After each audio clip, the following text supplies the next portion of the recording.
இன்றைக்கி லஞ்ச் பாக்ஸ்க்கு நான் வந்து சோயா சங்க் பிரியாணி பண்ணியிருந்தேன்.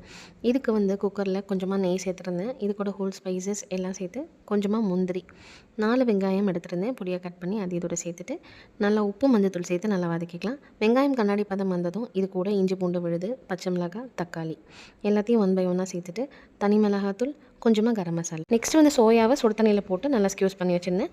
இந்த மசாலாவோட அதையும் சேர்த்து நல்லா மிக்ஸ் பண்ணியாச்சு. நெக்ஸ்ட் 1 கப் பாசுமதி ரைஸை அரை மணி நேரத்துக்கு முன்னாடியே ஊற வச்சுருந்தேன். இது கூட சேர்த்துட்டு கடைசியாக கொஞ்சமாக லைம் ஜூஸ், கொஞ்சம் உப்பு எல்லாம் சேர்த்து தண்ணி இழந்து வச்சு ஒரு 2 விசில் விட்டு எடுத்தால் ரெடி பிரியாணி. இது வந்து குயிக்காக நம்ம மார்னிங்கில் ஈஸியாக பண்ணிடலாம். ஸோ காய்கறி இல்லாத டைமில் நீங்கள் இந்த மாதிரி ட்ரை பண்ணுங்கள். நெக்ஸ்ட்டு வாழைக்காய் எடுத்துருந்தேன். அதை ஸ்கின்லாம் ரிமூவ் பண்ணிவிட்டு கட் பண்ணி க்ளீன் பண்ணி வச்சுட்டு ஒரு பவுலில் கொஞ்சமாக உப்பு, தனி மிளகாத்தூள், கரம் மசாலா அண்ட் இது கூடவே கறி மசாலா, சிக்கன் மசாலா சேர்த்துருந்தேன். ஒரு 1/2 லெமன் புழிஞ்சாச்சு, கார்ன்ஃப்ளவர் மாவு, க்ளீன் பண்ணி வச்சுருக்க வாழைக்காய் எல்லாம் சேர்த்து நல்லா மிக்ஸ் பண்ணி ஒரு 15 மினிட்ஸ்க்கு அப்படியே ஊற விட்டாச்சு.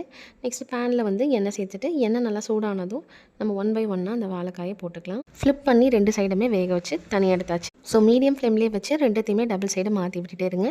ரொம்ப விட்டிங்க அப்படின்னா மொறுன்னு ஆகிடும். ஸோ கொஞ்சம் சாஃப்டாக அது மாதிரி எடுத்துக்கோங்க. அவ்வளோதான். இப்போ வந்து லஞ்ச் பேக் பண்ணிடலாம். கொஞ்சமாக சோயா சங்க் பிரியாணி அண்ட் இது கூடவே வந்து வாழைக்காய் வறுவல். இன்றைக்கி லஞ்ச் பாக்ஸ் இது தான். ட்ரை பண்ணுங்கள், சேவ் பண்ணி வச்சு. தேங்க்யூ.